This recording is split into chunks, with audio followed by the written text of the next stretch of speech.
Today, when looking at the Korean Peninsula, the world continues to witness the parallel existence of two nations, South Korea and North Korea, with developmental paths that are almost entirely opposite. The profound differences in political systems, as well as economic directions over the past nearly 7 decades, sometimes make people forget the truth. Both South Korea and North Korea were originally a unified territory.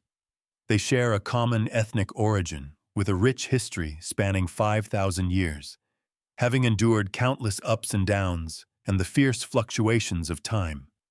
In fact, human footprints began to appear and form primitive communities on the Korean Peninsula about 200,000 years ago. However, the true milestone that laid the foundation for ethnic formation and opened the Three Kingdoms period was the birth of the First Nations. Based on the foundation of the brilliant Bronze Age culture in the Liaodong region and the northwest of the peninsula, tribes under the rule of chieftains gathered to give birth to Gojoseon, ancient Korea, the first and most ancient nation in the history of the Korean people.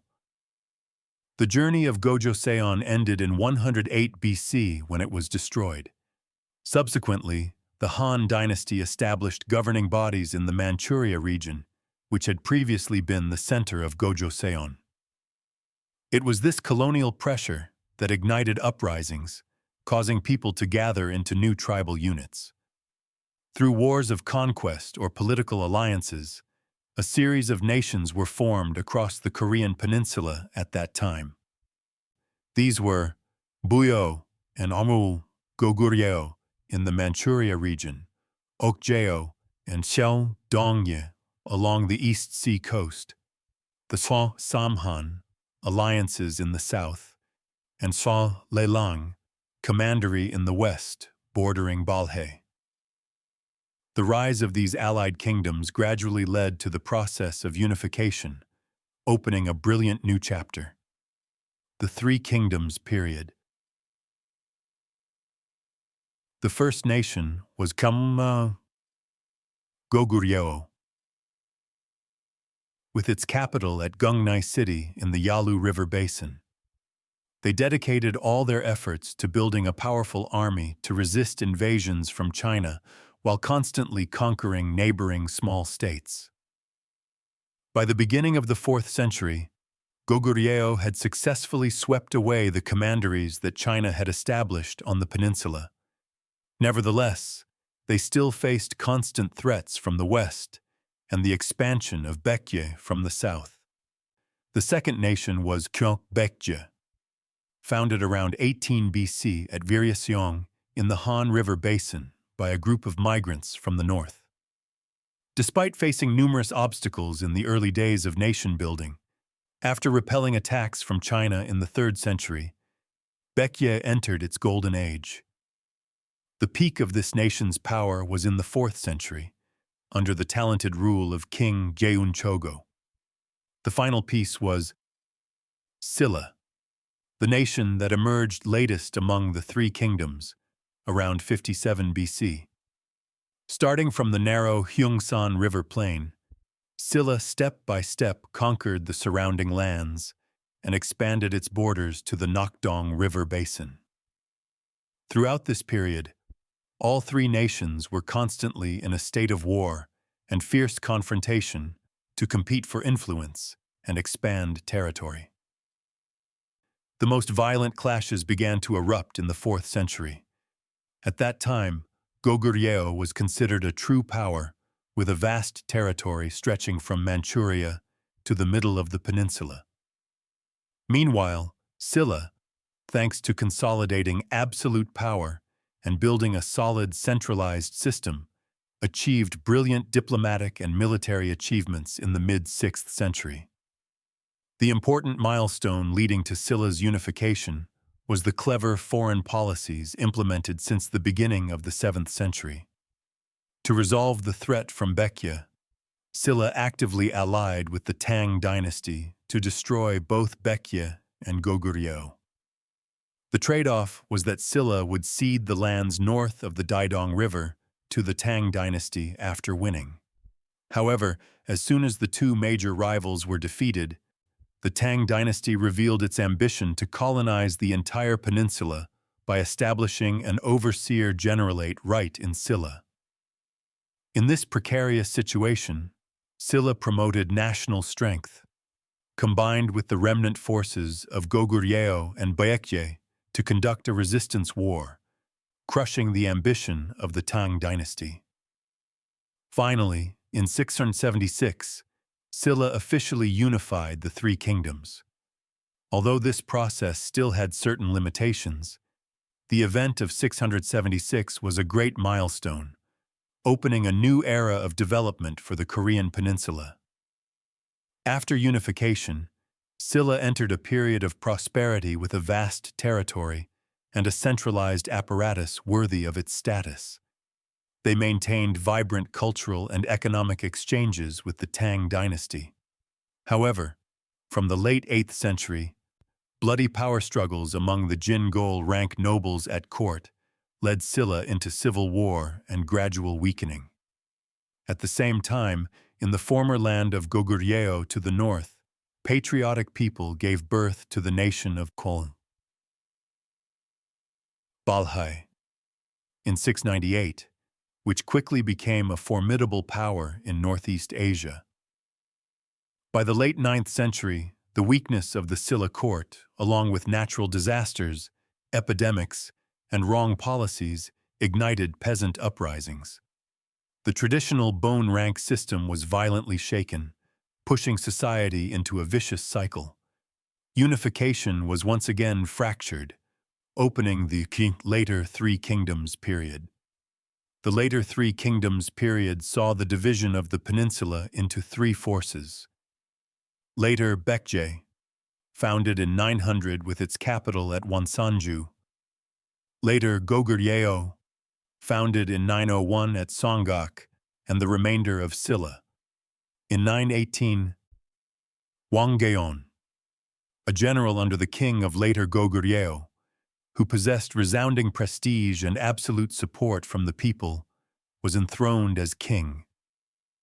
He named the country Goryeo and moved the capital to the Songgak region.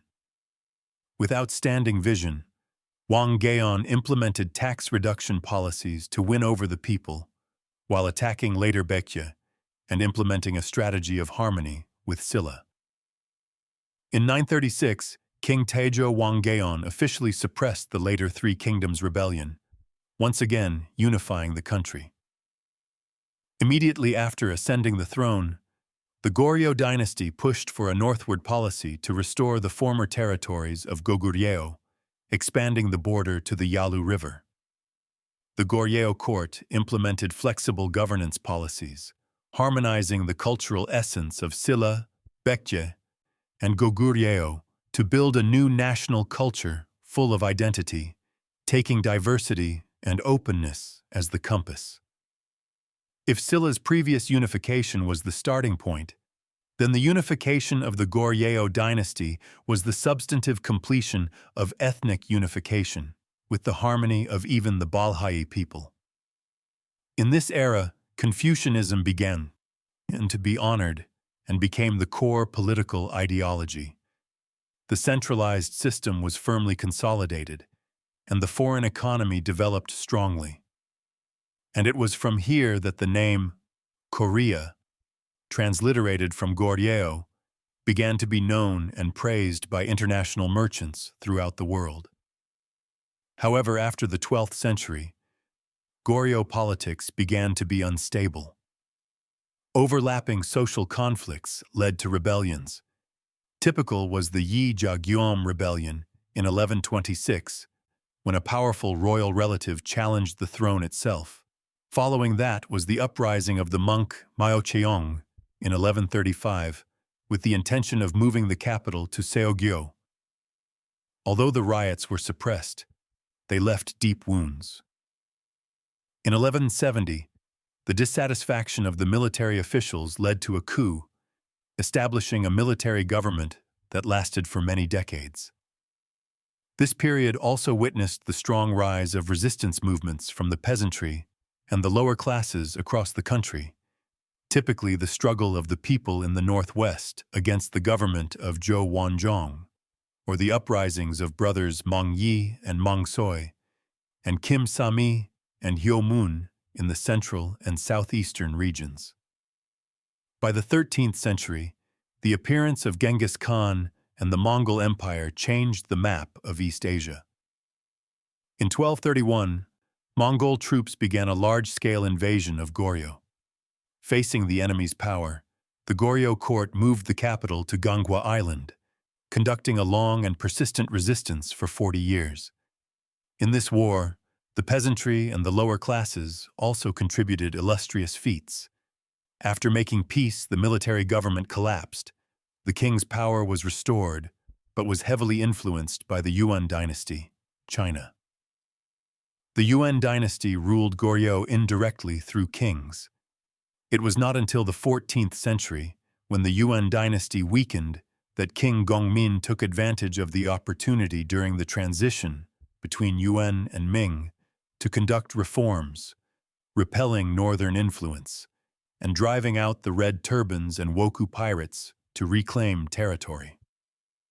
Another great turning point took place in 1388, after the event of the troop withdrawal from Wihua Island. The reformist forces under the leadership of Aoi Seong-gye overthrew the Goryeo dynasty and gave birth to the Joseon Dynasty in 1392. In 1394, the capital was moved to Hanyang, Seoul. Joseon built a nation based on strict Confucian principles, with a perfected centralized apparatus, helping the lives of the people become stable. One of the most brilliant achievements of this dynasty was that King Sejong the Great created and promulgated the Hwahun Minjeongeum, Hangul, in 1446. Possessing a unique national writing system boosted the national culture to its peak. However, from the late 15th century, the court began to divide with the appearance of the Sarim faction, Confucian scholars living purely in rural areas.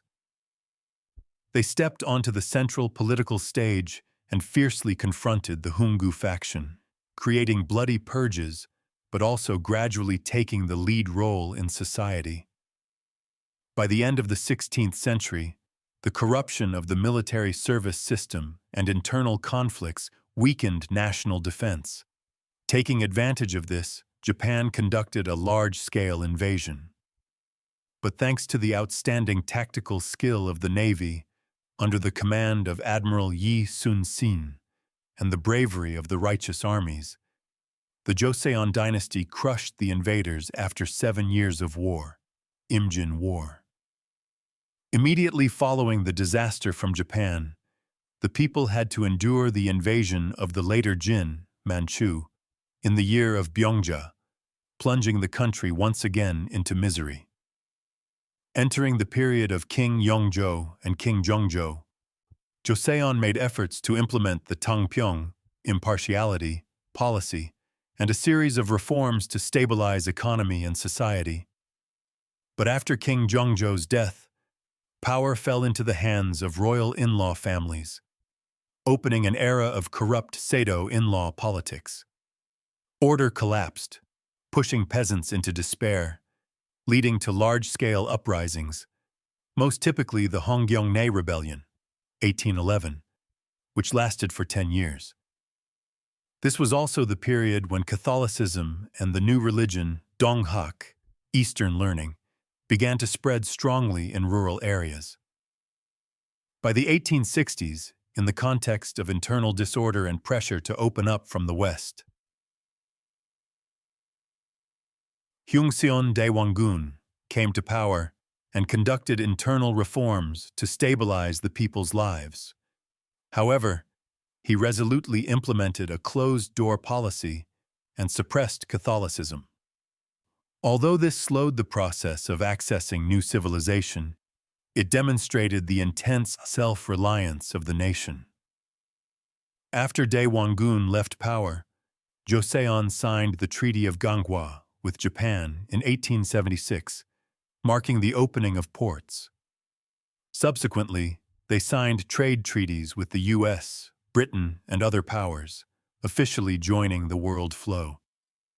The signing of unequal treaties pushed Joseon into a disadvantageous position, igniting the flame of resistance among the people. Events such as the Imo Incident, 1882, and the Gapsean Coup, 1884, created opportunities for the Qing dynasty to intervene deeply in internal affairs. In 1894, the Donghak peasant movement broke out strongly to protect the country against foreign invasion and against the corruption of the court, but was finally bloodily suppressed by the Japanese army. In 1897, Joseon changed its name to the Gojoseon, Korean Empire, in an effort to reform and enhance national status. However, after Japan defeated Russia in 1905, they completely dominated and began the process of annexing the peninsula comprehensively. Despite the resistance of Emperor Gojong, Japanese forces used violence to force him to abdicate and disbanded the army in 1907. This painful event officially closed the long-standing feudal era, opening a new era for the Korean peninsula, the modern period of hardship, but also the time when the spirit of resistance against Japan of the entire nation burned most fiercely.